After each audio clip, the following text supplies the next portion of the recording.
ओम शांति। 9/4/2023 अव्यक्त बाप दादा की वाणी है।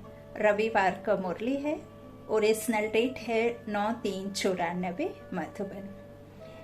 न्यारा, प्यारा, वंडरफुल, स्नेह और सुख भरा अवतरण शिव जयंती। आज त्रिदेव रचता बाप अपने पूज्य सालिग्राम बच्चों से मिलने आए हैं। जैसे बिंदु ज्योति स्वरूप बाप की पूजा होती है, यादगार मनाते हैं, तो बाप के साथ साथ आप सालिग्राम आत्माओं की भी पूजा होती है। जब यज्ञादि रचते हैं ना, तो आपने देखा होगा शिवाभिषेक में या जब भी तो एक बड़ा शिवलिंग बनता है, फिर छोटे छोटे जो रुद्री बना करके शिव से जुटा करके कोई 1.25 लाख कोई कितना ऐसे जो अभिषेक करते हैं, शिव रुद्र अभिषेक कहा जाता है उसे। तो बाबा कहते यूं तो वह स्थूल में है, लेकिन वो तुम्हारे आत्माओं का यादगार है। तो देखो बाबा कहते हैं जैसे बिंदु ज्योति स्वरूप बाप की पूजा होती है, यादगार मनाते हैं, तो बाप के साथ साथ आप सालिग्राम आत्माओं की भी पूजा होती है। ऐसा बाप कहीं ना है, ना था, ना रहेगा। बाप एक त्रिमूर्ति शिव गाया और पूजा जाता है, और आप सालिग्राम आत्माएं अनेक हो। पूजा दोनों की होती है, क्योंकि बाप ने सभी बच्चों को अपने समान पूज्य बनाया है। कभी भी सालिग्राम को देखते हो तो क्या अनुभव करते हो? ये हम ही हैं, ऐसा लगता है। जब हम भक्ति में थे तो मंदिर की मूर्तियों में, उन मूर्तियों में ही भगवान देखते थे, उनको ही समझते थे। लेकिन अब जब हम मूर्तियों को देखते हैं या कुछ इस तरह के अभिषेक पूजा पाठ देखते हैं, तो अब हमारे क्या है, अब उससे हम प्रैक्टिकल यथार्थ उसको अनुभव करते हैं कि ये हमारे यादगार पूज्य स्वरूप जब हम थे तो अभी तक उनको पूजा जाता है ना। जो पूर्वज होकर के गए हैं, तो देखो उनका ही यादगार अभी। तो बाबा क्या कह रहे हैं? मैं तुम बच्चों को आप समान बनाता हूँ, बाप समान श्रेष्ठ पूज्य बनाता हूँ ना। तो इस तरह बाबा कहते कभी भी सालिग्राम को देखते तो क्या अनुभव करते हो, है ना। लगता है ना कि ये हम ही हैं। तो बाप ने बच्चों को समान तो क्या, लेकिन अपने से भी श्रेष्ठ पूज्य बनाया है। कहते हैं ना, एक बाप जब उसका बच्चा उसके कंधे तक आ जाता है, और जब एक पिता का जूता उस बच्चे के पैर में आ जाता है, तो उससे ज्यादा कोई खुश नहीं होता। यह सिर्फ एक पिता ही उसके ऊपर बैठने से खुश हो सकता है, वो भी निस्वार्थ। लेकिन वो लौकिक स्थूल की बात है। यहाँ बेहद का बाप कहता है कि लौकिक में तो जो हद का बाप होता है, वो तो फिर भी एक समय आता है, उसका उम्र होगा, जब वृद्ध अवस्था उसकी होगी, तो उसका अंदर से एक आश रहती है कि जब मैं वृद्ध होऊंगा तो जो मैं बच्चों को कर रहा हूँ वही फिर बच्चे मेरे भी बड़े होके, जब मैं लायक ना रहूंगा, शरीर नहीं चलेगा, तो मेरी सेवा करें। यहाँ तो बाप कहते हैं, बेहद का बाप कहता है, मैं बेहद का देता हूँ और मुझसे भी उच्च तुम बच्चों को बनाता हूँ, और मैं उस राज्य में नहीं आता हूँ जहाँ तुम विश्व पर राजाई करते हो, महलों में रहते हो, हीरे मोती जड़ित वस्त्रों को धारण करते हो, और इतने प्यारे प्यारे, कहना चाहिए बाबा कहते हीरे मोती से जड़ित वो दीवारें है ना, यहाँ तो इतनी पतली पत्त चढ़ी रहती है, उससे ही कितना देखकर इंसान खुश हो जाता है। तो वहां जरा सोचो, तो बाप ही क्या है, अपने बच्चों को पूज्य बनाता, श्रेष्ठ बनाता, और बाप अपने से भी श्रेष्ठ बनाता है।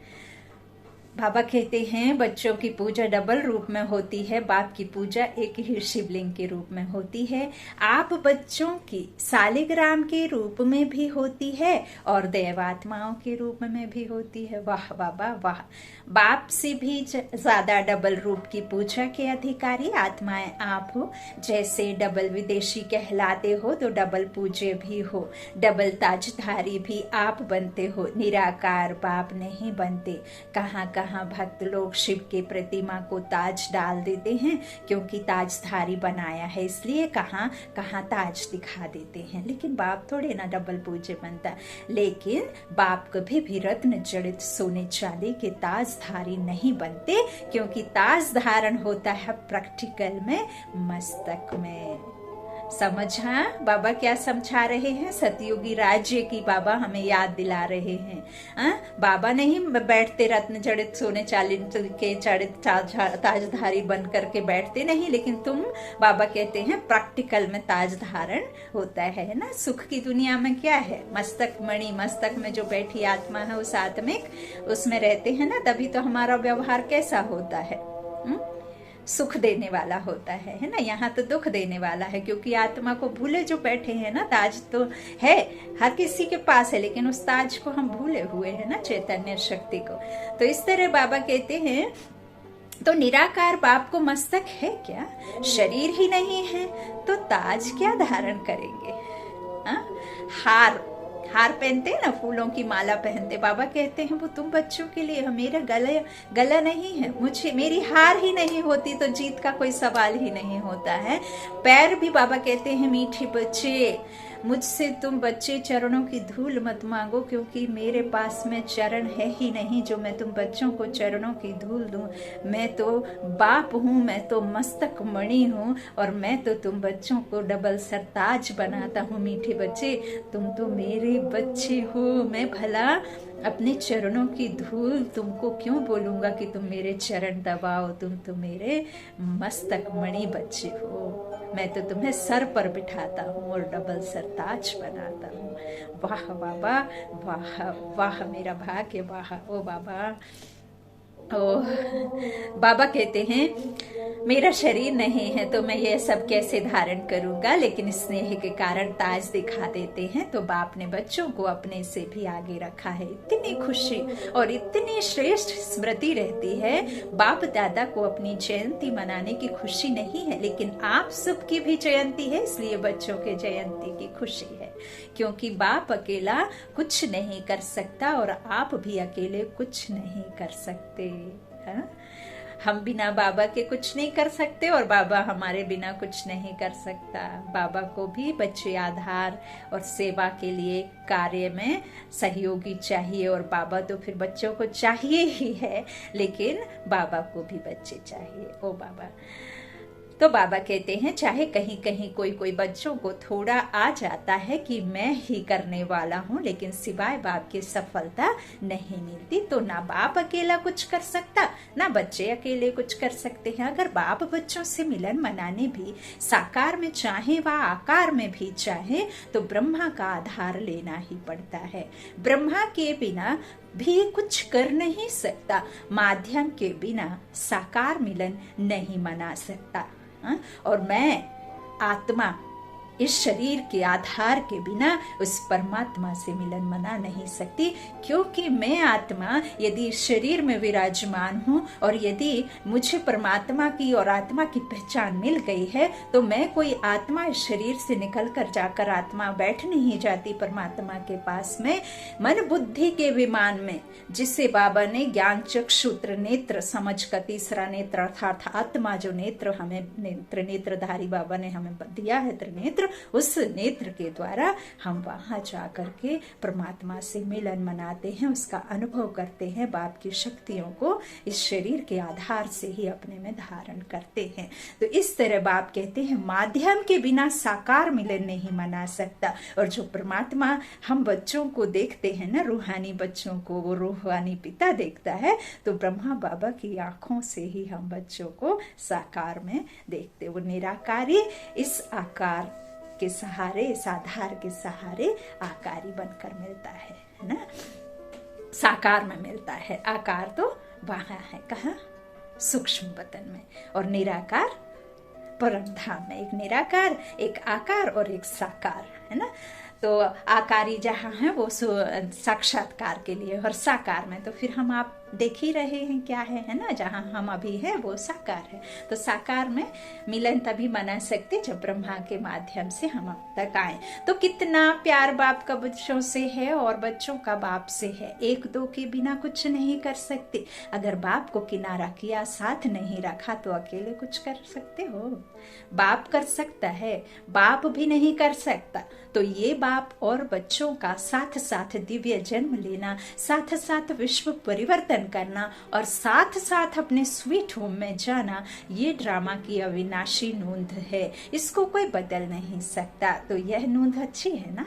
अब इसका मतलब ये नहीं कि बाबा ने कह दिया कि मैं आपके बिना कुछ नहीं, तुम बच्चों के आधार का मुझे बहुत सहयोग चाहिए होता है, तुम नहीं तो मैं नहीं। इसका मतलब ये नहीं कि अब हमारे में अंदर में भान आ जाए, अरे वो ईश्वर ने आपको चुना है, ईश्वर ने आपको निमित्त बनाया है, या ईश्वर ने अपना ज्ञान तुमको दिया है और तुम आत्मा को उसने चुना है, तो आप भाग्यशाली हो। वो उसका कल्याण करे, ऐसा कभी लगाना नहीं, मन में आना नहीं, भान नहीं लाना है ना, नहीं तो गड़बड़ हो जाएगी। बाबा कहते बच्चों का साथ साथ दिव्य जन्म है ना, तो स्वीट होम में जाना है, परिवर्तन भी होना है। ये ड्रामा की अविनाशी नूंद, और इसको बाबा कह रहे कोई बदल नहीं सकता। तो यह नूंद अच्छी है ना, प्यारी लगती है ना। तो आज सब बाप का बर्थडे मनाने आए हो या अपना, बाप कहेंगे आपका और बच्चे बाप को कहेंगे कि आपका। हाँ, ये दिव्य अवतरण जिसको शिव जयंती व शिवरात्रि कहते हैं, कितना आत्माओं के लिए स्नेह भरा सुख भरा अवतरण है। सतयुग में भी ऐसा बर्थडे नहीं मनाएंगे, आत्माएं आत्माओं का बर्थडे मनाएंगी, लेकिन इस समय आत्माएं परम आत्मा का बर्थडे मनाती हैं। सारे कल्प में ऐसा न्यारा और प्यारा वंडरफुल बर्थडे जो एक ही समय पर बाप का भी और बच्चों का भी हो, ऐसा कभी होता है क्या? अगर तारीख एक भी होगी तो वर्ष का या मास का या डेट का अंतर होगा, है ना। लेकिन ये अवतरण दिवस कितना वंडरफुल है जो बाप और बच्चों का साथ साथ है ना। बाबा कहते तुम्हारा जो लौकिक में जन्म हुआ ना, जब आपने माता पिता के घर में जन्म लिया, शरीर रूपी माता पिता, उस जन्म की बात बाबा नहीं कह रहे। जो अलौकिक जन्म, जब हमने खुद को आत्मा निश्चय किया और उस परमात्मा को समझा, है ना, और उसके साथ संबंध जोड़ा, वो वाले बर्थडे की बात बाबा कह रहे हैं, अलौकिक बर्थडे। यूं तो फिर देखिए हम इस जन्म में आए हैं, बाबा हमसे कहते हैं कि मीठे बच्चे तुम्हारा मुझसे मिलन हुआ है। तो हमें तो हर उस एक आत्मा का दिल से शुक्रिया करना चाहिए, हर बात में शुक्रिया करना चाहिए। यदि आपके परिवार में कोई आपको कष्ट भी दे रहा है और उस कष्ट से आप परमात्मा तक पहुंचे हैं, या आपके परिवार में कोई आपका परमात्मा से जुड़ने में सहयोग आत्मा बनकर के आपका उस व्यक्ति ने सहयोग किया है, तो उसका भी दिल से शुक्रिया करना चाहिए। आपके घर में आपके जो लौकिक माता पिता हैं, जिन्होंने आपको जन्म दिया और वो निमित्त बने बाबा तक पहुंचाने के लिए, तो ये भी उनको खूब दिल से तहे दिल से शुक्रिया दुआ। और उनको भी जो आप परिवार में जिनके साथ बैठे हैं, सबका बिल्कुल जो आपके रास्ते में आते हैं, जिन से आपका वास्ता हुआ है, जिनके साथ में आपका संबंध जुड़ा है, सबको दिल से शुक्रिया बाबा, शुक्रिया शुक्रिया शुक्रिया। उन सभी को खूब खूब दुआएं जिन्होंने निमित्त बनकर, सहयोगी बनकर बाबा के पास तक पहुंचाया, चाहे वो कष्टों के द्वारा सहयोगी बने हो और चाहे किसी के भी द्वारा का सहयोग दिया हो। लेकिन बाबा खूब खूब उन आत्माओं का धन्यवाद। बाबा आपका साथी बनकर सहयोगी बना रहे, है ना। अच्छा, ओम शांति, शुक्रिया बाबा, शुक्रिया सभी का। तो बाबा कहते हैं इस तरह से, या इस जो बाबा कहते हैं ना डेट और ये सबका अंतर तो हो सकता, तो इस यादगार दिवस पर विशेष भक्त लोग भी दो विशेषताओं से ये दिवस मनाते हैं। दो विशेषताएं कौन सी हैं? एक विशेष व्रत धारण करते हैं और दूसरा स्वयं को समर्पित ना करते हुए और किसी को बलि चढ़ाते हैं, है ना। बलि चढ़ने की जो बात बाबा आज बता रहे हैं, बलि चढ़ना माना क्या है? कई पशु बलि चढ़ाते हैं, कई नर बलि चढ़ाते हैं, कई जो है हमारे ब्राह्मण जो लौकिक में शरीर रूपी ब्राह्मण आत्माएं हैं, वो कहते हैं शारीरिक पंडा की हम नारियल इसीलिए चढ़ाते हैं क्योंकि हम नर बलि, पशु बलि या कोई भी बलि पक्षी की बलि नहीं चढ़ा सकते हैं। इसीलिए हमारे समाज में और हमारे धर्म में ये कहा गया है कि नारियल तोड़ो तो एक बलि के समान होता है। कई कई फूल को कहते हैं कि जसमीन का फूल चढ़ाते हैं देवी को, क्योंकि उनको तो रक्त पसंद है, तो उनके लिए हम नहीं चढ़ा सकते क्योंकि हमारी कास्ट ऐसी है ना, ब्राह्मण है तो हम अहिंसक हैं, हम ये सब नहीं कर सकते हैं, इसीलिए हम वो फूल चढ़ाते हैं तो उसके बराबर हो जाता है। जबकि परमात्मा का कहना है, स्वयं ईश्वर ने हमें इस बात को पूरा विस्तार से समझाया है कि मीठे बच्चे, आप इस शरीर में हो, आपके जो आसपास की दुनिया है, जीते जी उस दुनिया से मोह टूट जाए, तन मन धन से आप मुझ पर बलि चढ़ जाओ, समर्पित हो जाओ, मन बुद्धि से बिल्कुल पूरी शिद्दत से समर्पित हो जाओ। उस बलि को बाबा बलि चढ़ाने की बात कहते हैं, जबकि हमने फिर ना जाने क्या क्या अपने कहानी अपने मत अनुसार बना ली है। जबकि पशु बलि, नर बलि भगवान क्यों चाहेगा या देवी देवताओं को क्यों पसंद आएगी? क्या देवी देवता हिंसा मानते थे? क्या कोई शिव ये चाहता है कि मेरे ऊपर कोई फ्रेश मुर्दे की भभूत चढ़ाई जाए? बाबा कहते हैं देह का अहंकार चढ़ाओ, जो तुम हो ही नहीं उसको हमारे ऊपर में समर्पित कर दो कि मीठे बाबा ये तो मेरा नहीं है, लेकिन मैं तेरी हूँ और तेरी थी, तेरी हूँ, तेरी रहूंगी, सदा कल्प कल्प मिलती रहूंगी। तो बाबा कहते इस तरह से किसी को बलि चढ़ाते हैं तो बलि चढ़ाना और व्रत धारण करना, ये दोनों विशेषता इस दिवस की हैं। अनेक प्रकार के व्रत धारण करते हैं, चाहे कोई भोजन का करते हैं, कोई जागरण का करते हैं, कोई दूर दूर से पैदल करते हुए चलने का करते, कितना भी थक जाए लेकिन व्रत अपना पूरा करते हैं, चाहे कितने दिन भी लग जाए ना। परिक्रमा भी करते हैं, कोई 1.5 मास की, कोई साल भी लगाते। तो कितना देखो ईश्वर की प्राप्ति के लिए कितने कष्ट अपने शरीर को दे रहे, जबकि परमात्मा तो कितना सहज है ना। परमात्मा को पाना बहुत सहज है ना। तो इस तरह बाप समझाते हैं कि अपना अपना व्रत कितनी भी मुश्किल हो जाए लेकिन पूरा करते हैं, कितना समय भी लग जाए लेकिन व्रत नहीं छोड़ते। तो यही यादगार किससे कॉपी की? आपका है। ब्राह्मण जीवन का व्रत और भक्तों का है एक दिन का व्रत। आपने भी जब ब्राह्मण जन्म व दिव्य व्रत लिया तो क्या व्रत लिया? सदा अज्ञान नींद से जागरण का व्रत लिया ना, कि थोड़ा थोड़ा नींद करेंगे, यह व्रत लिया। क्या लिया? वह थोड़े थोड़े झुटके खा लेंगे, ऐसे तो नहीं किया। तो आप सभी ने भी शिव जयंती व दिव्य बर्थडे पर जागरण का व्रत लिया, इसलिए भक्त भी यादगार रूप में जागरण करते हैं। और आप सबने भी शुद्ध भोजन का व्रत लिया, इसलिए भक्त लोग भी कुछ भी हो जाए, चाहे बीमार भी हो जाते हैं तो भी अन्न के व्रत को तोड़ेंगे नहीं। देखिए गाँव में आपने अगर कभी गए आए होंगे तो जवारे बोलते हैं जिसको गेहूं डालते हैं ना, 15 डेज के 10 डेज के लिए रखते हैं। तो कोई तो अपने शरीर पर रखते हैं मिट्टी डलवा के। एक पोजीशन पर वो सोते रहते हैं, कुछ मनसा रहती है, किसी की कुछ मानता रहती है। तो इस तरह से कितना परेशान होते, चले बीमार हो जाए, शरीर भी तो छूट जाए, लेकिन वो व्रत नहीं तोड़ेंगे। तो आप सब भी कोई भी मन के आगे, तन के आगे परिस्थितियां आ जाए तो व्रत तोड़ते हो क्या? विकारों को वापस पकड़ लेते हो ब्राह्मण आत्माएं? कभी कुछ मिक्स खा लिया, ऐसे करते हो क्या? कोई देखता तो है नहीं, चलो खा लिया। अपना नियम पक्का रखते हो ना कि बच्चे अभी कच्चे हो। कभी कभी देख करके थोड़ी दिल होती है, एक ही जैसा खाना खाते खाते कभी दूसरा भी खाने की दिल होती है। क्वेश्चन है सारे। अच्छा, इसमें अमेरिका, ऑस्ट्रेलिया, यूरोप, एशिया व रशिया सभी पक्के हो ना? अब बाबा विदेशी, डबल विदेशी बच्चों के लिए कह रहे, या थोड़ा थोड़ा कच्चे हो। तो डबल विदेशी सभी पास हो गए और भारत वाले तो पास है ही ना।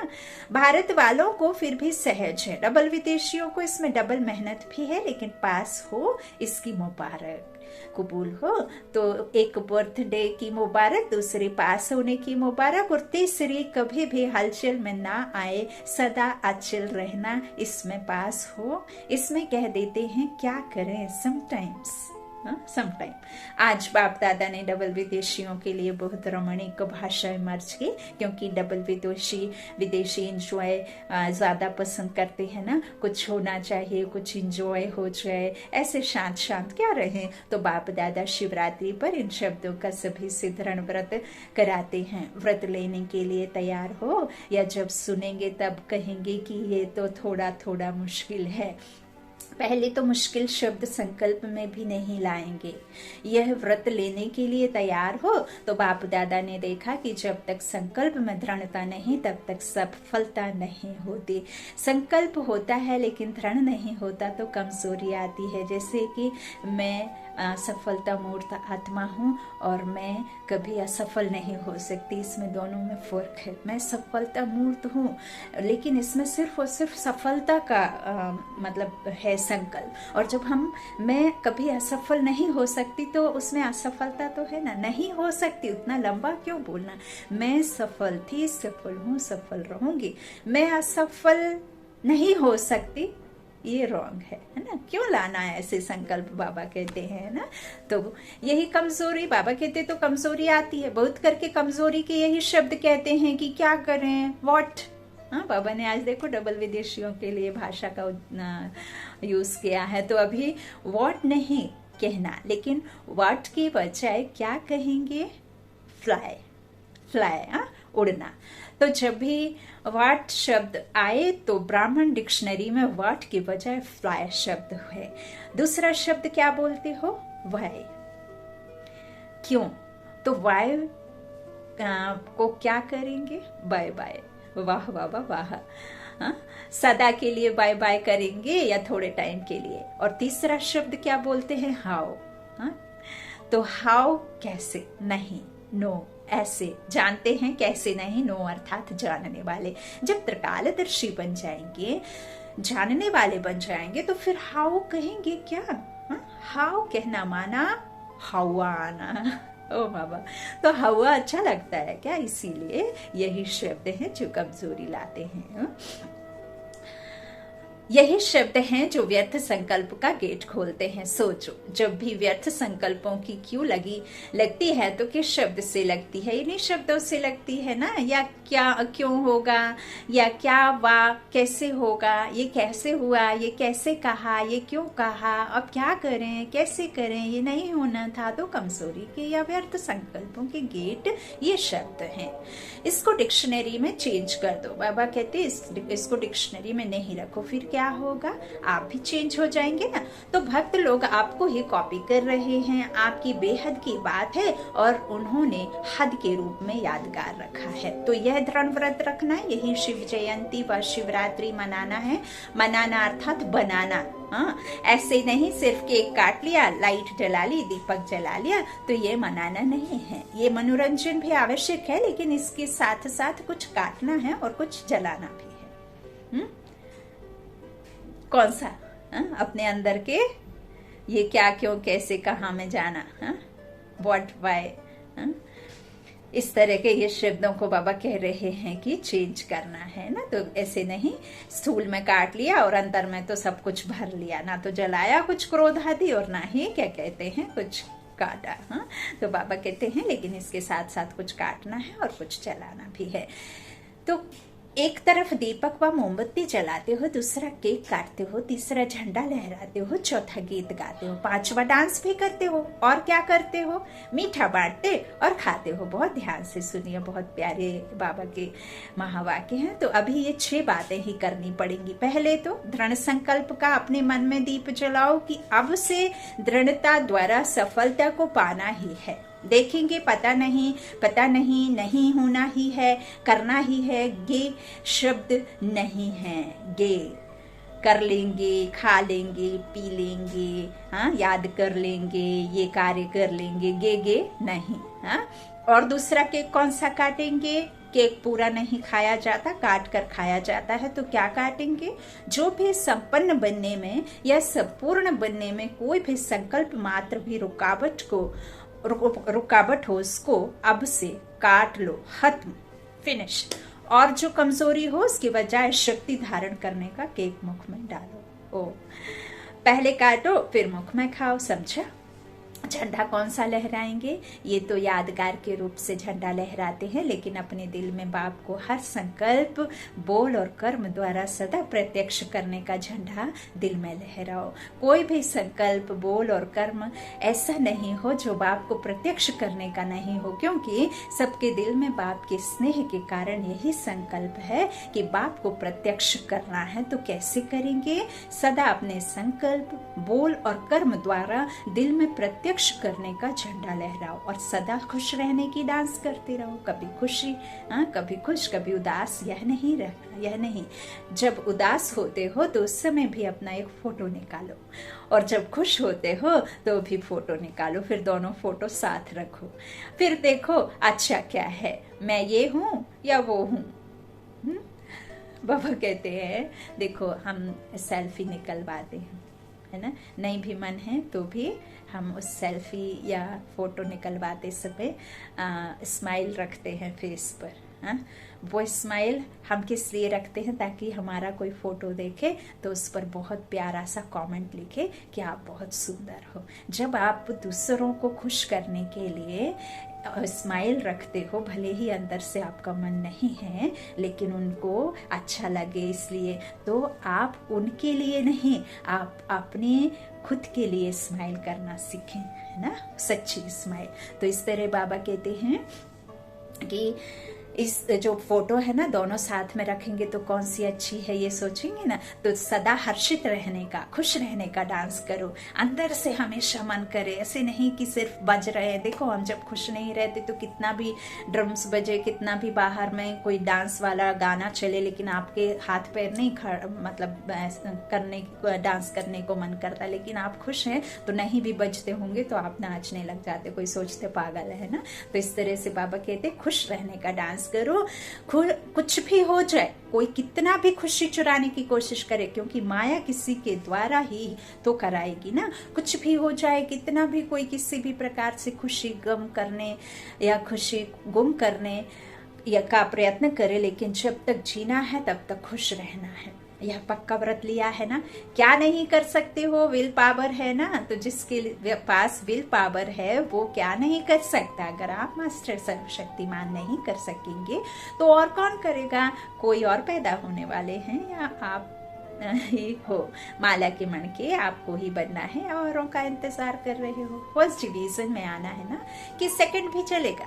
तो यह दृढ़ संकल्प अर्थात व्रत लो कि जब तक जीना है तब तक खुश रहना है, और जो खुश रहेगा वो खुशी की मिठाई बांटता रहेगा, जो दुखी रहेगा वो दुखी के कड़वे वो बांटेगा, है ना। तो बाबा कहते हैं उस मिठाई से तो सिर्फ मुख मीठा होता है, और इससे तो तन मन दिल सब खुश हो जाते हैं। आप किसी के घर जाते हो, एक गिलास आप करेले का जूस लेकर के जाओ तो वो यह सोच करके पिएगा कि मेरे कीड़े, पेट के सारे कीड़े और सारे मुश्किलें खत्म हो जाएंगी, हाँ, दवा समझ के पी लेगा। लेकिन आप एक स्वीट का डब्बा लेके जाएंगे और आप उसे खूब कड़वे उल्टे सीधे बोल बोल करके आ जाएंगे, और वो स्वीट का डब्बा आप टेबल पे रखाएंगे तो वो कभी भी उस स्वीट का गुणगान नहीं करेगा। और आप वो करेले के जूस ले जाने के समय आप उसे खुद हाथों से देंगे और आप दो चार अच्छी मीठी मीठी बातें कर देंगे ना, तो वो कभी वो जूस को भी डाइजेस्ट कर लेगा, और आपकी बातों को, प्यारी बातों को तो वो बहुत ही याद रखेगा, सदा याद रखेगा, है ना।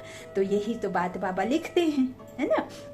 बाबा कहते हैं उस मिठाई से तो सिर्फ मुख मीठा होगा, लेकिन इससे तो मन तन दिल सब खुश हो जाते हैं। तो यह मीठा बांटना है। और गीत सदा क्या गाते हो? मीठा बाबा, प्यारा बाबा, मेरा बाबा, यही गीत गाते हो ना। सदा यह गीत ऑटोमेटिक बजता रहे। ऐसे नहीं सेल खत्म हो जाए तो गीत खत्म हो जाए, बैटरी स्लो हो जाए, नहीं। जब बैटरी स्लो होती है तो पता है कैसे गीत गाते हो, सबको अनुभव तो है ना।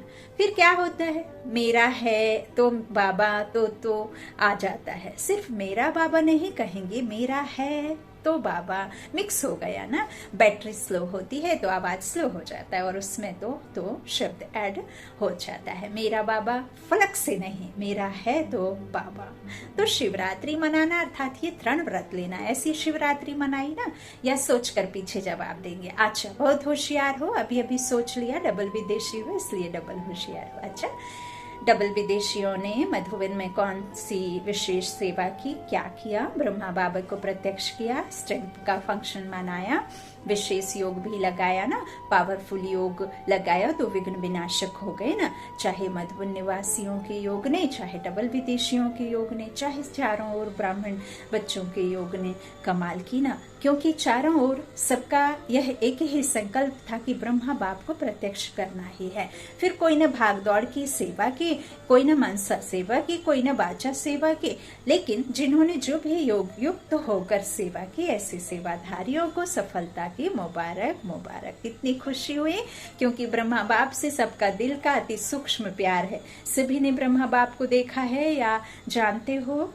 क्या कहेंगे, देखा है या जाना है? जो कहते हैं हमने देखा है वह हाथ उठाओ, जो कहते हैं जाना तो है लेकिन अभी देखना है वो हाथ उठाओ।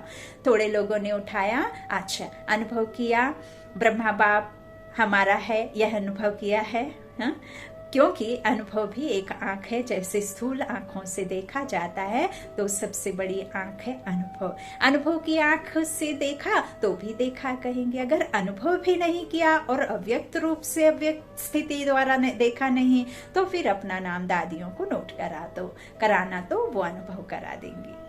रह नहीं जाना, क्योंकि दूसरों को स्टैंप द्वारा ब्रह्मा बाप को अनुभव करा रहे हो और खुद नहीं करो तो अच्छा नहीं है ना।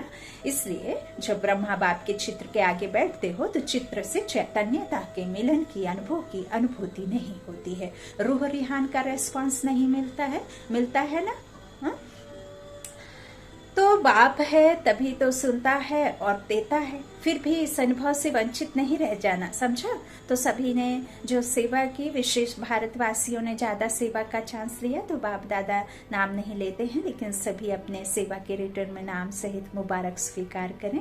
डबल विदेशियों को भी सेवा का चांस मिल गया, अच्छा लगा ना, नाच रहे थे ना। अच्छा, चारों ओर के ब्राह्मण जन्म के, दिव्य जन्म के अधिकारी आत्माओं को सदा बाप और आप साथ साथ रहने वाले समीप आत्माओं को सदा डबल पूज्य स्वरूप की स्मृति में रहने वाले समर्थ आत्माओं को सदा दृढ़ संकल्प व दृढ़ व्रत को निभाने वाले सफलता के अधिकारी आत्माओं को, सदा खुश रहने वाले और औरों को भी खुश करने वाले खुशनसीब बच्चों को त्रिदेव रचता बाप की और ब्रह्मा बाप की विशेष बर्थडे की मुबारक भी हो और याद प्यार भी। साथ साथ सर्वश्रेष्ठ आत्माओं को नमस्ते। वरदान है, अपनी श्रेष्ठ स्थिति द्वारा भटकती हुई आत्माओं को श्रेष्ठ ठिकाना देने वाले लाइट स्वरूप भव। जैसे स्थूल रोशनी लाइट पर परवाने स्वतः आते हैं, ऐसे आप चमकते हुए सितारों पर भटकी हुई आत्माएं फास्ट गति से आएंगी। इसलिए इसके लिए अभ्यास करो, हर एक के मस्तक पर सदा चमकते हुए सितारों को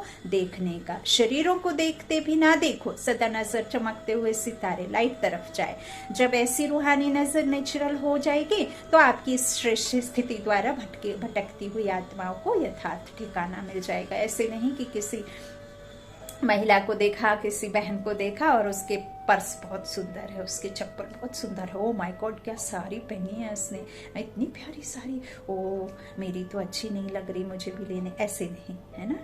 बाबा के बच्चे सदा अच्छे सदा सच्चे, क्योंकि सदा यहाँ देखते हैं, है ना, उसका पार्ट नहीं, उसका चित्र नहीं देखते हैं, कौन पार्ट निभा रही है उसको देखते हैं, रूह को देखते हैं ना। अच्छा, तो आत्माओं को यथार्थ ठिकाना मिल जाएगा। स्लोगन है, सेवा के महत्व को जान, कोई ना कोई सेवा में बिजी रहने वाले ही ऑलराउंडर सेवाधारी है। सेवा के महत्व को जान, कोई ना कोई सेवा में बिजी रहने वाले ही ऑलराउंड सेवाधारी हैं। अच्छा, खूब खूब कोटि कोटि धन्यवाद बाप दादा का, ब्रह्मा बाबा का, शिव बाबा का, मम्मा का, ऐश्वर्य परिवार का और आप सभी बाबा के बच्चों का, आत्मिक भाइयों का। अच्छा, ओम शांति। शुक्रिया बाप दादा, शुक्रिया गुड नाइट।